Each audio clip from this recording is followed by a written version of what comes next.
Today in the readings we heard that God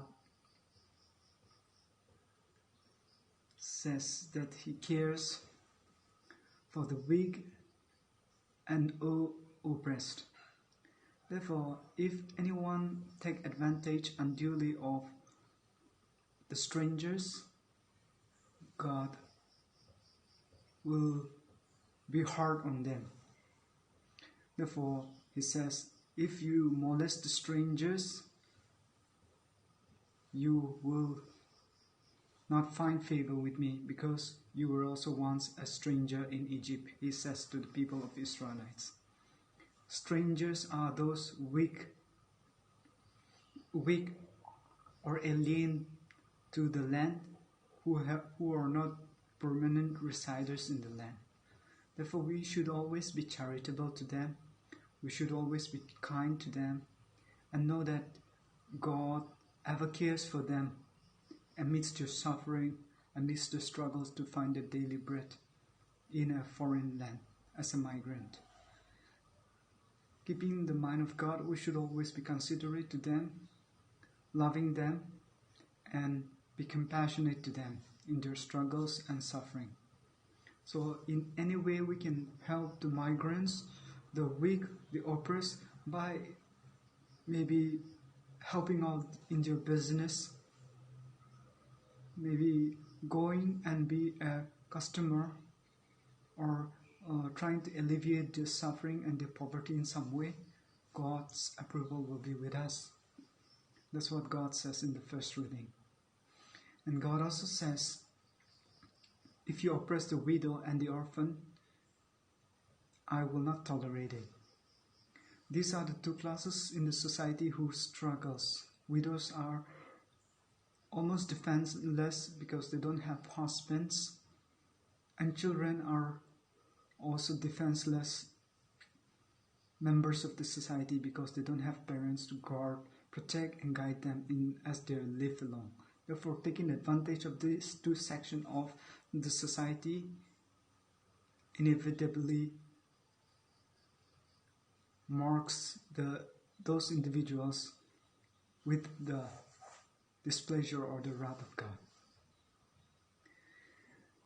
As Jesus says in the Gospel, you shall love the Lord your God with all your heart, with all your soul, and with all your mind, and love your neighbor. Secondly, it is close to that, love your neighbor as yourself. Loving God first, we should always keep in mind. As Christians, that's our priority. As a religious person, God should always come first in our hearts and mind. It's not always easy. We often subtly compensate our own selfish needs or our own egos and emotions before God. But God says, I should be first, not your wants and attachment. This is where Jesus says, those who love father and mother, brother or sister, wife or husband more than me is not worthy of me. Therefore, we are asked to give a total surrender of selves to God first. And secondly, love our neighbor as ourselves. How are we to love our neighbor unless we are able to love ourselves? When we see we don't, in many ways, expressly love ourselves in our choices, in our decisions, in our judgments, we are not very loving to ourselves. It is explicit in many ways. We should first of all work out the love that we should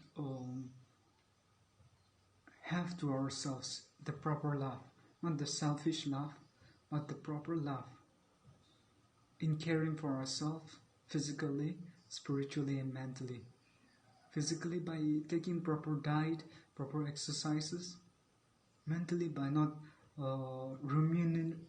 remunerating all the rubbish in our minds, maybe evil thoughts, revengeful thoughts, hateful thoughts. Therefore, mentally we keep exercising, reading good books, listening to good things. And spiritually, by attaining ourselves to God in prayer. If you are a Catholic, go to the sacraments and receive blessings from God. This is how these three areas of our life we should take care of ourselves first and help others in similar way. Those who are physically weak in some way, physically in need, mentally in need, you help out with a listening ear, or spiritually in need, you guide them to proper guidance or help them out spiritually in some way. This is where God guides us, that we should daily help each other, but first of all help ourselves in our journey, so that we will keep our priority as the Lord God as the first thing in our life, and also love our neighbor genuinely as we are able to love ourselves in truth and in justice.